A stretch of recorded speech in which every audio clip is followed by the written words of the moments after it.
How are you doing? It's been tough. Um, Unfortunately, when these events happen, I start getting texts that you're in my thoughts and prayers, and then the media calls, and I know there's another school shooting, and this one's tough because Evergreen's part of Jeffco, and so many memories. Been part of Jeffco since 1978, and so the community's struggling, and it takes us back to where we were on April 20th, 1999.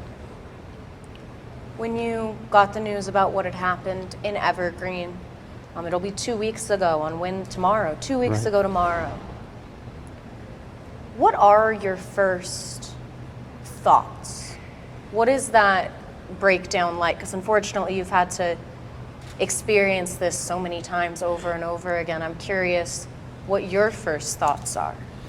Well, I tell people this all the time when I go out to these communities, and unfortunately, I've probably been to 30 communities around the country and even within our state. And one of the first things people will say is, I can't believe it happened here. And if you would have told me at Columbine could happen at Columbine, I would have said, no way. I had spent 20 years of my career there prior to the event happening. And so when it hit at Evergreen, it takes you back.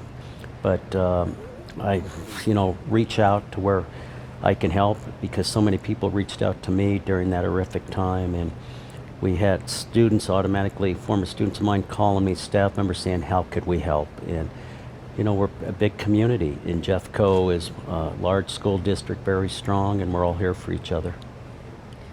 Both schools in Jefferson County. Does that at all make this feel closer to home for you? It really does. So many memories. Before I became principal, I was a history teacher and I was a coach, and so many fond memories up at Evergreen High School, coaching up there and going up there for games and things of that nature. I know a lot of the staff, and when I got the message, it really is close to home. When you hear about it, it's part of Jeffco family, Jeffco strong.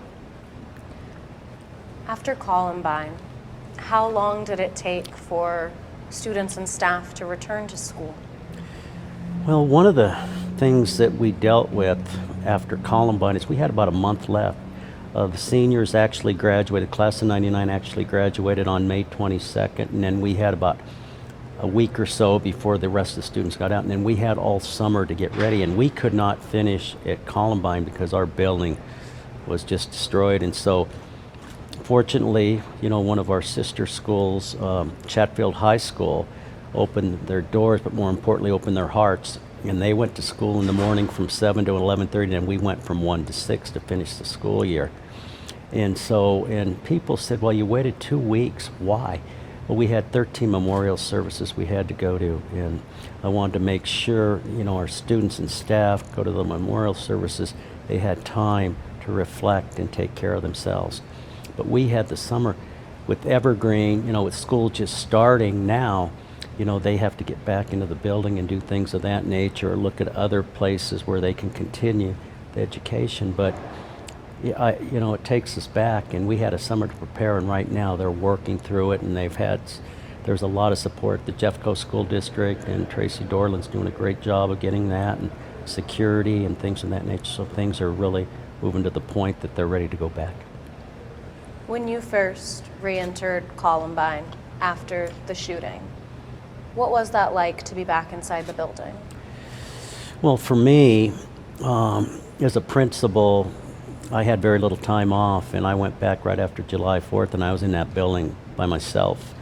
But there was construction projects going on, and a lot of trauma occurring when I heard loud sounds and things of that nature. But by the time the students came back, the building was reconstructed. And what we did the very first day, and I think it was August 18th of 1999, we had a big rally for our kids. And our students, and even now, the students are 43, 44 years old, they remember that day. And they came and they walked down the street, and all of a sudden we had parents that were along the street cheering them on. And then we walked into the student parking lot, and we had to take back the school. And one of the things that we'll always remember is Patrick Ireland was one of the students that was critically injured. And he led us back into the building to start that school year. And it was something that you just saw as we walked back into that building. You know, we had a phrase that we coined way back when I was coaching, "We are Columbine." And that was a phrase we used, and we walked back in there, but we had a lot of support, a lot of anxiety, but we were able to get back in. Teachers coming back to Evergreen today, what do you think the best way to support them would be?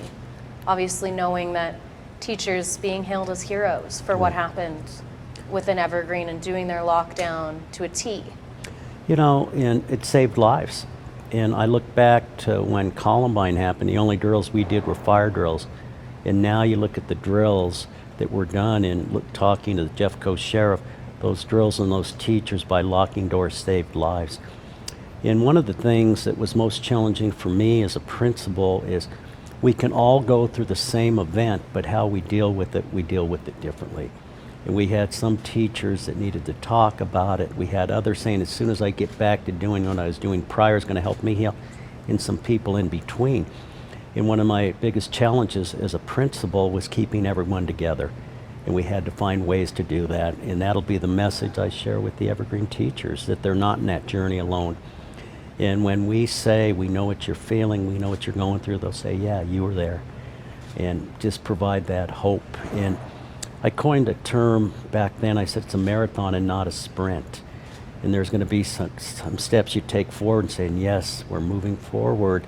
And then something happens and you take a few steps back, but knowing that you're going to have that support that they need, not only through Jeffco and Columbine, but throughout the state. People are reaching out.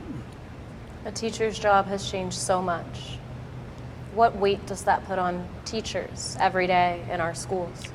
It really does. You know, one of the things that was an eye-opener for me is when we went back and I worked with psychologists, behavioral scientists and all, and the pedagogy, the content was not as important as the social emotional learning.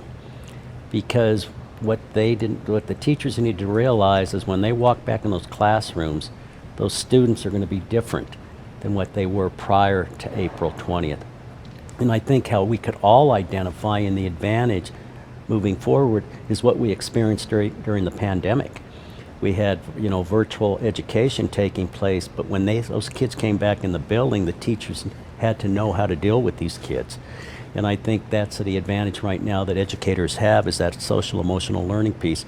If a kid is hungry, if a kid doesn't feel safe, you could have the best curriculum, they're not going to learn. And so I think teachers now are trained to do that. Our counselors also.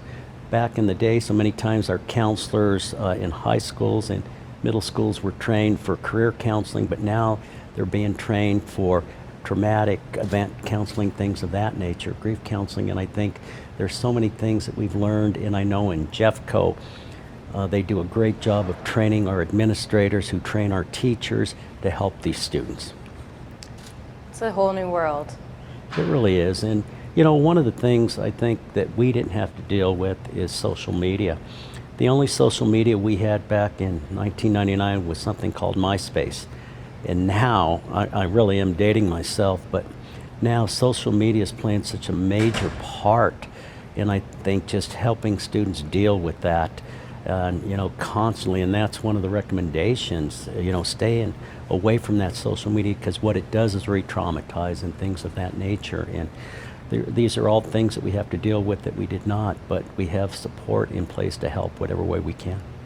How do we best support as a community? How do we best support the staff, the teachers, the educators who are returning to Evergreen this week? I think so many times is we have to see what they want and what they need, because so many times people want to reach out and do things, but we want to make sure that they're okay doing things like that. One of the things, for example, we had so many people that wanted to bring flowers and teddy bears and different things, and we greatly appreciated the generosity. But so many times when those teddy bears were placed outside, or flowers, our students and staff would be re-traumatized because it would remind them of that day. And there's ways to honor them, but we have to realize what Evergreen wants. And every community is different. And so what can we do? And just knowing, you call us. And that's the message when I spoke to the principal, Skylar, here's my number, you let me know what you need. And You know, there's going to be times something will come up that no one expected. Reach out and there's that phone call. And for me, there was a gentleman named Bill Bond, and he was a principal at Heath High School in Paducah, Kentucky, where a shooting had occurred on December 7th of 1997. And he called me out of the clear blue, and he said, "You don't even know what you need, but here's my number." And of course, within less than a month, I called him and said, "What do you do for this graduation?" And then 3 months later, I said, "What do you do when you move back into the building?" And I can remember, and I was very naive, I said, "I hope I never have to make that phone call." And unfortunately, I probably had to make that phone call close to 50 times since 1999 to other principals and communities. You're going to Evergreen Yes, today? I'm heading, going to help out in Evergreen and hopefully with their staff to see and answer any questions that they may have, because that's what was provided for me back in 1999, and I just want to reach out and what they need to know that we're there. And I have former staff members that want to help out and students that want to help out, and once I find out what they need, we're there to support them every step of the way. And it's not, you know, the message is it's not just going to be for the next month. We're going to be there for the entire journey, and you know, and time goes on, they're going to need that support. And what does that look like? Do you think there's anything I have not given you the chance to say? No, I think we're all here and we're a big community, and I just know working with Jeffco schools right now that there's a great support system in there, and we're going to be there every step of the way to help Evergreen. I know there's so many things that they're doing now, and they'll be having homecoming coming up, and you know, athletic events will continue to work, and we're all there. All the Jeffco schools are going to be there to support them, and not only Jeffco schools, but schools within the state of Colorado, because unfortunately we have seen our share of things that have happened in Colorado over the years, and we want to just be out to help like others have helped us. It does always seem like the good outshines the bad. Yes. You know, and I made a comment, and I'm thinking it was at the 1-year remembrance, and I said, "A time to remember, but a time for hope." And that's the most important thing, that people reach out. And I'm a pretty positive person, and I try not to dwell on the negative, build on the positive. And you go back, but you look at all the good that's out there. And someone, I think the last name was Bradley, and I think about this every day, and when I go out and present and I share this, every day may not be good, but there's something good in every day.